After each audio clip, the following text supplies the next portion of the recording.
네, 안녕하세요. 서비스 경영의 진심인 여자 변미영 소장입니다. 네, 저와 함께 이어서 12강 같이 보도록 할게요. 작년부터 SMAT 모듈이 좀 많이 어려워졌는데요. 이제 뭐 어렵다라는 의미는 그만큼 우리 수험생분들이 공부해야 될 범위가 상당히 넓어졌다라는 걸 의미하고요. 그리고 기존에 자주 출제되었던 그 문제 비중이 좀 낮아지고 뭐 간헐적 문제라던가 또는 신문제, 새로운 문제에 대한 출제 비중이 좀 늘어났다라고 이렇게 보시면 될 것 같아요. 그래서 C 모듈을 공부하는 우리 수험생분들은 물론 제가 중요 내용에 대해서 이렇게 특강을 하고 있지만 교재 전체 내용을 모두 숙지하셔야 됩니다. 그리고 이제 연구소 교재를 우리 구입하신 수험생분들에게요, 교재 외에 기출 문제를 저희가 별도로 제공해 드리고 있는데요. 물론 이제 모든 시험이 그 개념서를 공부하는 것은 상당히 중요해요. 개념을 이해하는 것은 상당히 또 중요하지만 시험에 출제되어진 다양한 문제들을 또한 이렇게 풀어보는 것도 상당히 중요하다라고 이렇게 할 수 있습니다. 그래서 연구소에서 제공하는 기출 문제와 그리고 생산성 오픈 문제와 교재만 열심히 공부하시면 합격은 따놓은 당상이다 라고 좀 말씀드릴 수 있을 것 같아요. 자, 그럼 저와 함께 같이 보도록 하겠습니다. 자, 그럼 이제 노사관계부터 한번 보도록 할게요. 자, 노사관계가 뭐냐? 노사관계 의의부터 보면 노사관계란 근로자와 사용자의 관계를 의미를 하는 거죠. 근로자, 노동자와 사용자의 관계를 우리가 쉽게 노사관계라고 한다. 그리고 여기 보시면 노사정이라고 하면 말 그대로 노동자와 사용자, 근로자와 사용자에 누가 개입이 되는 거죠? 정부가 개입이 되는 거죠. 네, 정부가 여기에 개입이 됩니다. 개입이 돼서 노사 정책이라던가 단체 교섭이라던가 노사 분쟁에 관한 규정을 설정하고 다루는 역할을 하게 된다라고 보시면 돼요. 자, 그러면 이 노사 관계가 어떻게 발전되어 왔는지 한번 시기별로 살펴보도록 할게요. 여기서 발전 단계는 뭐 국내 발전 단계가 아니고요. 국제적인 흐름이라고 보시면 될 것 같아요. 자, 먼저 개별 노사 관계부터 보도록 할게요. 자, 개별 노사 관계는 이게 시대로 보면은 19세기 중반까지라고 이렇게 보시면 돼요. 네, 19세기 중반까지라고 보면 되고요. 사용자와 근로자가 1대1 계약을 하게 됩니다. 즉, 사용자, 경영자와 근로자가 1대1 계약을 통해서 이 노사 관계가 성립이 되는 거죠. 자, 이때는 기업가가 제시하는 조건에 응하는 근로자를 고용하게 돼요. 그렇기 때문에 거의 이 시기의 힘, 파워는 누구에게 있다고 볼 수 있죠? 사용자, 경영자에게 있다고 볼 수가 있어요. 그래서 이 시기 사용자와 근로자의 관계는 거의 종속적인 관계다 라고 보시면 돼요. 거의 뭐 노동자가 사용자에게 거의 복종하는 시기였다라고 이렇게 보시면 됩니다. 자, 이렇게 시간이 지나서 이제 대립적 노사 관계로 발전이 되게 되는데, 대립적 노사 관계는 1930년 이후부터라고 이렇게 보시면 돼요. 자, 여기서는 가장 핵심이 되는 게 뭐냐면 노동자와 사용자가 이제는 대등한 입장에 서게 된 거예요. 네, 대등한 입장에. 기존까지만 해도 사용자에게 그 종속된 관계였다면, 자, 대립적 노사 관계에서는 사용자와 노동자가 대등한 관계에 서게 된 거죠. 그만큼 어때? 노동자의 지위가 향상이 되었다라고 보시면 되겠죠. 자, 그래서 노동자들이 자신의 권리를 찾기 위해서 투쟁을 하기 시작을 합니다. 그렇기 때문에 어떻게 보면 대립적 노사 관계라고 보시면 돼요. 왜? 두 힘이 팽팽하잖아요.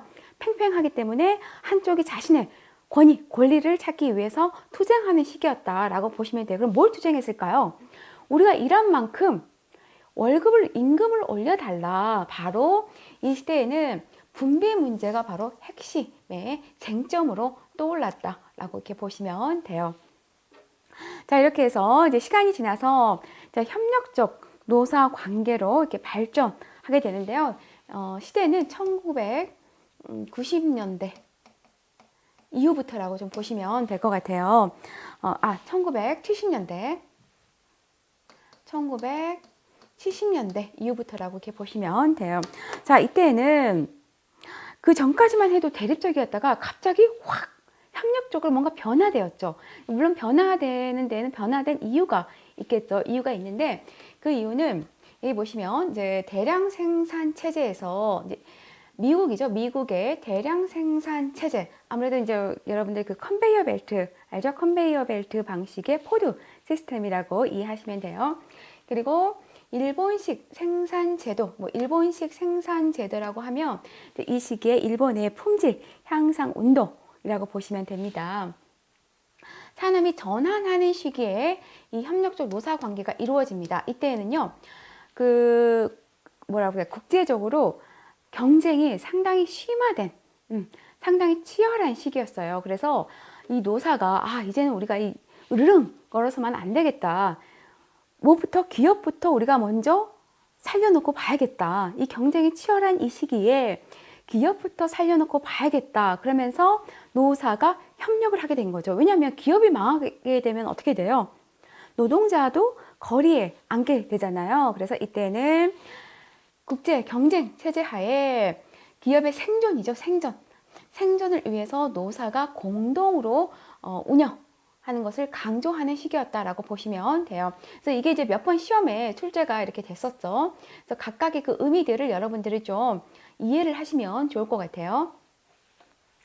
자, 그래서 이때는 이제 화합을 우리 으쌰 해서 우리 기업 경영을 좀 일으켜보자, 기업을 다시 일으켜보자 라는 게 협력적 노사 관계다라고 보시면 돼요. 자, 이렇게 해서 또 시간이 흘러서 이제 앞에 보시면 신이 붙었죠. 협력적 노사 관계로 이렇게 발전되어 옵니다. 이때가 이제 1990년대 이후라고 보시면 되겠죠.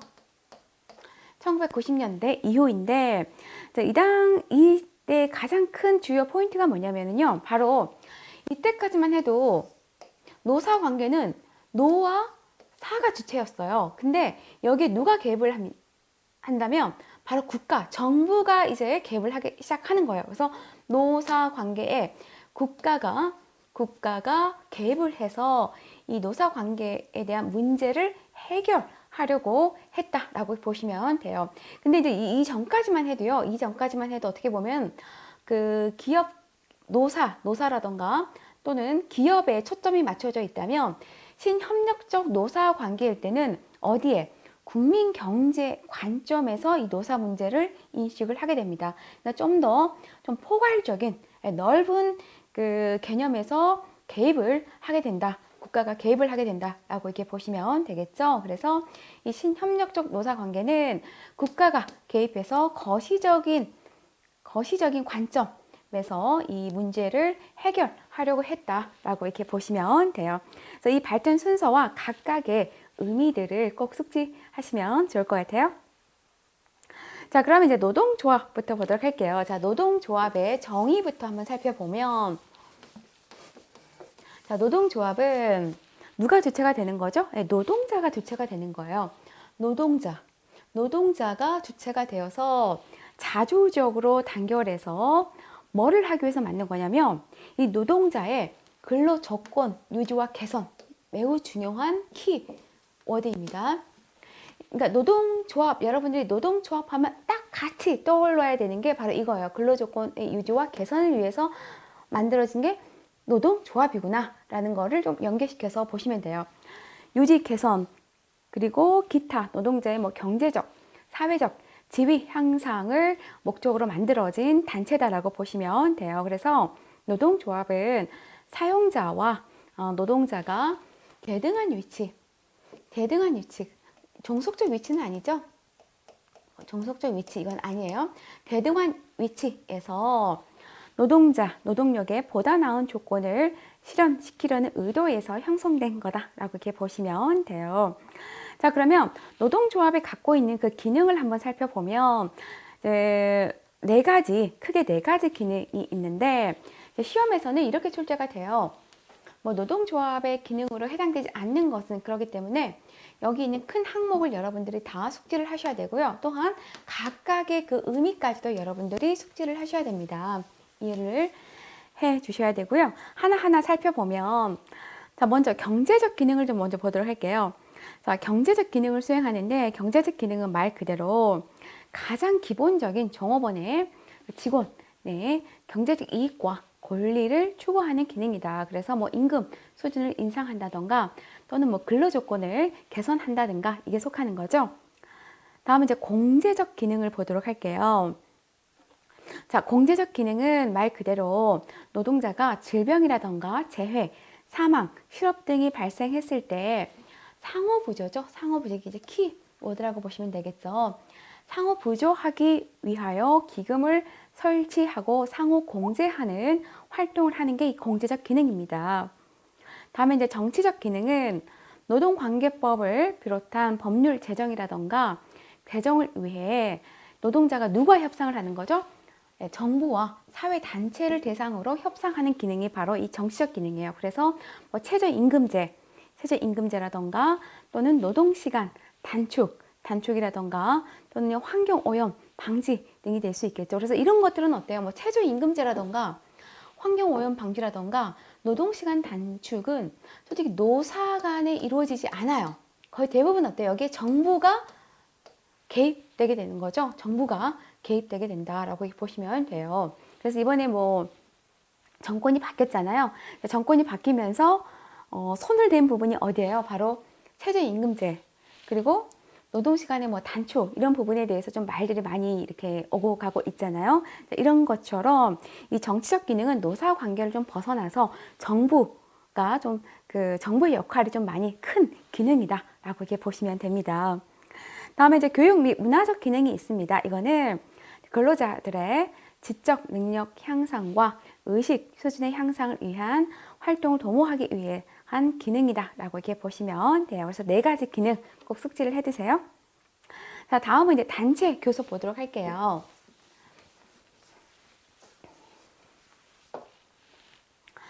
자, 단체 교섭 보면 자, 단체 교섭은 노동조합의 대표자예요. 노동조합의 대표자.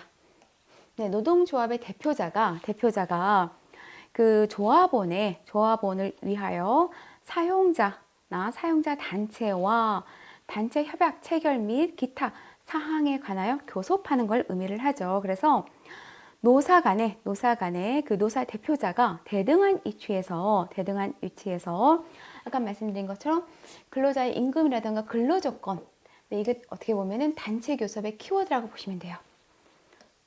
이것도 아까 우리 노동조합을 설립한 목적도 뭐였죠? 근로자의 임금과 근로조건에 대한 개선이었죠. 네, 이런 것들을 교섭한 게 바로 이 단체 교섭이다. 단체 교섭이다라고 보시면 돼요. 그래서 단체 교섭이 나오면 이것도 여러분들이 근로자의 임금과 근로조건을 개선하기 위해서 하는 그거구나 라고 이렇게 같이 연결해서 이해하시면 됩니다. 임금과 근로조건에 관하여 타협을 모색하는 절차이다. 그래서 교섭이 완만히 이루어지면 단체 교섭이 완만히 이루어지면 어떻게 되죠? 도장 찍는 거죠. 협약을 체결한다라고 보시면 돼요. 자, 그러면 이러한 단체 교섭의 기능은 뭐가 있느냐 보면 주로 주 기능이 경제적 보상을 결정하는 기능이에요. 그러니까 경제적 보상이라고 하면 아까 말씀드린 것처럼 임금이죠. 임금. 대표적인 게. 자, 임금 수준을 결정하는 거고요. 그리고 작업 현장에 뭐 재규율을 설정, 개정 및 운영하는 기능이다. 쉽게 얘기하면 한마디로 얘기하면 근로조건이죠. 네, 이렇게 근로조건을 개선하는 그런 기능을 가지고 있다. 어떻게 보면 이게 가장 단체 교섭의 큰 기능이라고 보시면 돼요. 큰 기능. 자, 가장 중요한 기능이라고 보시면 되고요. 다음에 이제 단체 교섭 기능 3번 보면 자, 일체감 공동체 의식을 조성하고 근로자의 욕구 불만을 조정하는 기능도 합니다.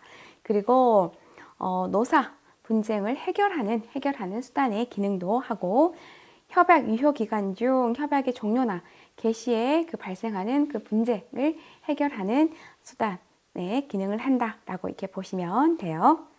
자, 다음으로 노사협의제도 이어서 같이 보도록 할게요. 자, 노사협의제도는 노사 대립과 갈등을 해소하고 주 키워드는 이거죠. 기업의 공동 목표를 달성하기 하기 위해서 노사의 협력 관계를 정립하려는 제도가 이 노사협의제도예요. 여기서 여러분들 시험에요. 뭐 노사협의제도, 단체교섭, 노동조합 있죠? 그 의미들을 꼭 알고 계세요. 이게 연결형, OX형에서 자주 출제가 됩니다. 그래서 그 의미 꼭 숙지를 좀 하고 계시고요.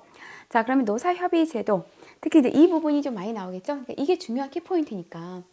네, 이게 중요한 키포인트니까 이 부분이 많이 언급됩니다. 그리고 단체 교섭 같은 경우는 이 부분이 아까 주요 키 부분이라고 그랬죠? 그렇기 때문에 이 부분이 단체 교섭에 대한 정의로 좀 많이 언급이 되는 거죠. 자, 보시면 넘어와서 자, 노사협의제도는 그러니까 그 근로자와 사용자가 경영상의 모든 문제에 관한 협의와 공동 결정, 네.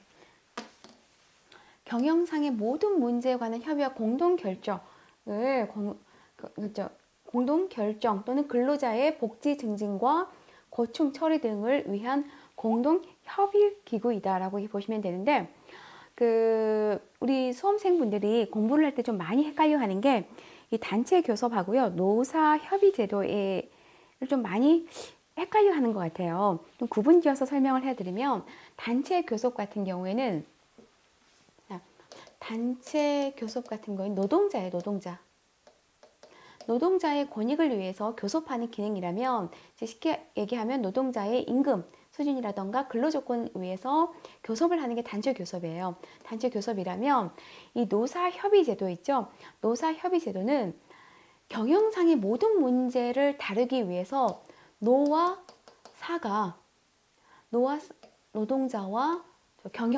경영자가 어떻게 보면은 기업의 목표를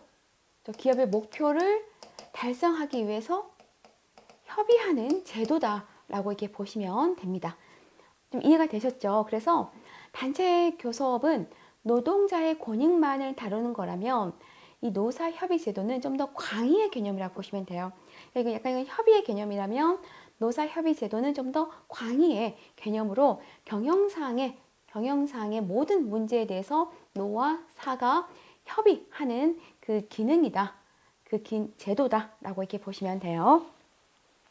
자, 그렇기 때문에 3번에 보시면 기업의 공동 목표 달성을 위해서 노사가 대등한 입장으로 있죠. 단체 교섭에서 취하지 않는 사항, 단체 교섭에서 취하지 않는 사항이라던가 또는 노사 쌍방 간의 공통적인 이해, 관계에 대한 사항에 대해서 협의함으로써 상호 간의 이해를 넓히고 협력하는 기능을 가진 제도가 이게 바로 노사협의제도이다. 이거 어때요? 노사협의제도는 여기서 다루어야 되는 문제가 상당히 넓은 거죠. 자, 그러면 시험에 자주 이렇게 출제되어진 부분이 단체 교섭과 노사협의 제도를 이렇게 비교하는 거예요. 비교하는 건데 한번 하나하나 이렇게 집어서 좀 보도록 할게요. 자, 아까 단체 교섭을 하는 목적이 뭐라고 그랬죠? 근로자의 처우, 개선을 위해서 하는 거라고 그랬죠? 근로자를 위해서 있는 게 바로 이 단체 교섭이라면 노사협의제는요, 노사의 공동이익이에요. 그러니까 노동자와 사용자, 경영자의 공동이익을 위해서 서로 협의하는 거고요. 그리고 뭐 산업 평화를 도모하기 위해서다라고 보시면 됩니다. 그 다음에 단체 교섭은 노동조합 및 노동단체 존립을 전제로 하고요. 그리고 노사협의제는 노동조합의 성립 여부와 관계없이 진행이 된다라고 이렇게 보시면 돼요. 그다음에 단체 교섭 당사자는 아까 말씀드린 것처럼 노동조합의 대표자가 되는 거죠. 네, 대표자. 또 그리고 사용자가 되는 거라면 노사협의제는요, 근로자의 대표자와 사용자가 된다라고 이렇게 보시면 돼요. 그래서 단체 교섭에서는 그 주요 다루어지는 게 임금, 근로자의 조건 유지, 개선 등 이해가 대립되는 부분이에요. 대립되는 사항에 대해서 그 교섭을 한다라고 보시면 돼요. 그러니까 노동자의 입장인 거죠. 노동자의 편에서 임금이라던가 근로조건 유지, 개선 등에서 그럼 당연히 이런 부분들은 최대한 어때요? 경영자들은 좀 덜 해주려고 할 거 아니에요. 덜 해주려고 하고 노동자들은 더 많이 해달라고 하겠죠. 그러니까 당연히 대립되는 문제일 수밖에 없는 거죠. 이 부분에 대해서 다룬 거라면 자, 노사협의제도는 그게 아니라 그 기업의 경영이라던가 또는 생산성 향상 등과 같이 공통되는 사항이에요. 네, 공통되는 사항에 대해서 다루는 게 바로 이 노사협의제다라고 보시면 돼요. 그래서 단체 교섭은 여기 보시면 교섭이 원만히 이루어질 경우에는 단체 협약을 체결한다고 그랬죠. 도장 찍는다고 그랬죠. 그리고 하지만 노사협의제는요. 법적 구속력이 있는 계약 체결이 이루어지지 않아요. 이거는 뭐예요? 법적 구속력이 있다는 거죠. 있어요. 단체 교섭에서 협약된 내용들은 법적 구속력을 지닙니다. 하지만 노사협의제에서 다루어지는 것들은 이 법적 구속력을 지니지 않는다. 즉 법적 구속력이 있는 계약 체결이 이루어지지 않는다. 중요하니까 꼭 기억을 해두세요. 네, 이렇게 해서 단체 교섭과 노사협의 제도에 대해서 한번 비교해서 한번 살펴보았습니다. 자, 그러면 이제 문제 한번 풀어보도록 할게요. 자, 단체 교섭과 노사협의 제도에 대한 설명으로 거리가 먼 것은 1번 단체 교섭의 목적은 그렇죠. 임금과 근로조건의 유지 개선이라고 했죠. 누구의 입장? 노동자. 단체 교섭은 순전히 노동자의 노동자의 권익을 찾기 위해서 하는 교섭이기 때문에 임금 및 근로조건의 유지 개선이고, 그리고 단체 교섭이 원만히 이루어지면 협약이 체결된다고 그랬죠. 협약이 체결됩니다. 그리고 3번 노사협의제 목적은 노사 간의 공동이에요. 공동의 이익 증진과 평화 도모이다 라고 보시면 돼요. 그래서 노와 사의 공동의 목적을 위해서 어때요? 협의하는 거죠. 협력 그리고 상호 이해를 바탕으로 해서 서로가 어때 상생의 길을 찾는 게 바로 이 노사협의 제도다라고 보시면 돼요. 그다음에 4번에 보시면 노사협의제의 경우 법적 구속력이 있는 계약 체결이 이루어진다라고 되어 있는데 이 부분이 아니죠? 네, 틀렸죠. 법적 구속력은 지니고 있지 않다라고 했어요. 물론 아까 말씀드린 것처럼 노사협의 제도에서는 어떻게 보면 단체 교섭보다는 더 광의에 많은 문제들이 다루어지게 되는데, 하지만 이 문제들이 어때요? 법적 구속력을 가지고 있지는 않다라고 보시면 됩니다. 5번에 보시면 노사협의제는 기업의 경영이나 생산성 향상 등과 같이 노사 간 얘가 공통, 어떻게 보면 이게 키워드라고 보시면 돼요. 키워드. 공통되는 노사가 공통되는 사항을 협의하기 위해서 상호 이해를 토대로 협력해서 이 목적을 달성하는 거다라고 이렇게 보시면 될 것 같아요. 자, 이렇게 해서 노사 협의 제도까지 한번 같이 해보았습니다. 네, 수고 많으셨습니다.